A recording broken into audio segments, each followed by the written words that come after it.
Kepergian Ayatollah Ali Khamenei nyatanya justru membuat Iran masuk ke dalam mode autopilot yang lebih beringas. Korps Garda Revolusi Islam atau ERGC mulai bergerak agresif menggempur berbagai lokasi yang terafiliasi dengan Amerika Serikat dan Israel di Timur Tengah. Selat Hormuz kini telah ditutup total dan tentara Amerika Serikat mulai menjadi korban jiwa dalam konflik yang kian tak terkendali. Ambisi Donald Trump untuk mereka menangan kilat layaknya di Venezuela seketika runtuh total. Seluruh pangkalan militer Amerika Serikat kini menjadi target hujan rudal. Warga Israel juga tidak ada yang berani keluar rumah dan memilih bertahan di dalam bunker. Bahkan pesawat kenegaraan Israel, Wing of Zion, telah diungsikan ke Berlin, Jerman guna menghindari serangan. Lantas, mengapa perang kali ini justru membuat Iran semakin beringas? Mengapa mereka tidak langsung menyerah meskipun pemimpin utamanya telah tiada? Simak selengkapnya dalam video berikut.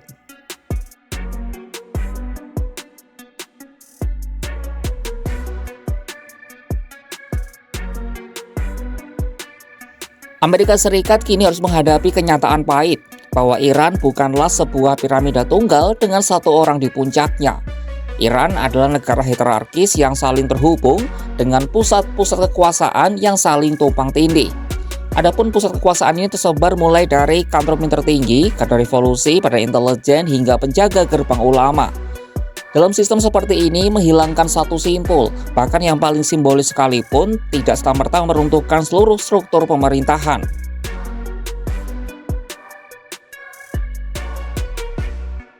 Redundansi dan rantai komando pengganti adalah ciri khas dari desain pemerintahan teokrasi Iran. Oleh karena itu, narasi pemenggalan kepala rezim yang dianggap sukses oleh Trump di Venezuela kini lebih seperti pertaruhan pada kekacauan ketika dilakukan di Iran. Teheran telah bergerak cepat dengan membentuk Dewan Sementara yang terdiri dari 3 orang untuk mengambil alih kekuasaan eksekutif. Berdasarkan konstitusi Iran, pemilihan pemimpin tertinggi baru menjadi wewenang Majelis Pakar. Majelis Pakar adalah badan ulama beranggotakan 88 orang yang dipilih lewat pemilihan umum untuk masa jabatan 8 tahun. Namun prosesnya sangat tertutup. Dengan mengacu pada mekanisme konstitusional dan mengaktifkan pengaturan pemerintahan sementara, yang berwenang bertujuan memberi sinyal bahwa sistem tetap utuh meskipun kehilangan tokoh puncaknya. Ditambah sejarah menunjukkan bahwa serangan eksternal justru cenderung memperkuat rezim dan bukan menggulingkannya. Sebab serangan membuat nasionalisme akan muncul dan perbedaan pendapat akan dicap sebagai pengkhianatan.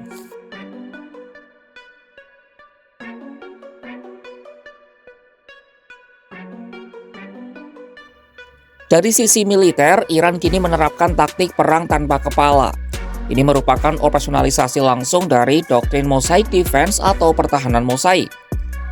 Doktrin ini dirancang khusus oleh ERGC untuk menghadapi skenario pemenggalan pucuk pimpinan oleh militer yang lebih superior seperti Amerika Serikat. Cara kerjanya adalah dengan melakukan desentralisasi. Struktur komando ERGC terbagi menjadi 31 unit independen, 1 untuk Teheran dan 30 untuk provinsi lainnya. Komandan di tiap daerah punya otonomi penuh untuk memutuskan kapan harus meluncurkan rudal, drone, atau melakukan taktik gerilya tanpa perlu izin dari pusat. Hal ini membuat Amerika Serikat dan Israel mustahil meraih kemenangan cepat.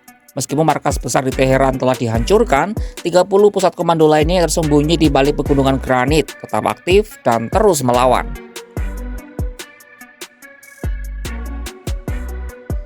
Ancaman paling konstan terjadi di Selat Hormuz. Angkatan Laut RGC terus menebar ranjau laut dan menggunakan taktik swarm attacks guna menyandra 20% pasokan minyak dunia. Struktur yang terdesentralisasi ini menciptakan faktor ketidakpastian yang tinggi bagi Washington. Sebab Amerika Serikat tidak tahu harus bernegosiasi dengan siapa, karena komandan lapangan tidak akan menerima perintah gencatan senjata sampai sosok pemimpin baru yang sah memberikan instruksi formal.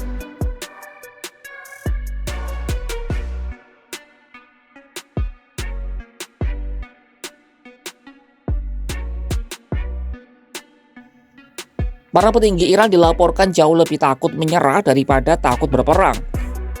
Financial Times melaporkan Teheran percaya bisa bertahan dalam pertempuran jangka panjang.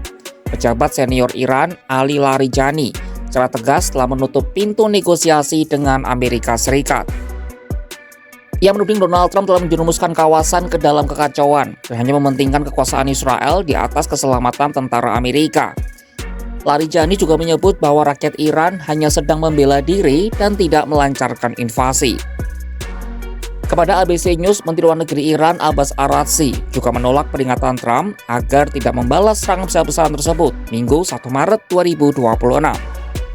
Strategi Iran saat ini adalah menimbulkan kerusakan sebesar mungkin pada ekonomi global dan pasukan AS agar biaya perang ini menjadi terlalu mahal bagi Trump.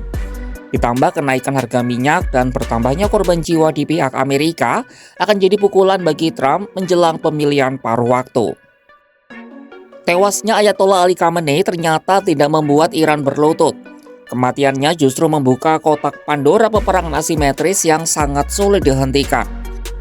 Dengan sistem pemerintahan berlapis dan doktrin pertahanan mosaik, Iran telah membuktikan bahwa mereka adalah lawan yang jauh lebih tangguh dibandingkan Venezuela. Maka seberapa lama Amerika Serikat mampu bertahan dalam perang tanpa batas ini?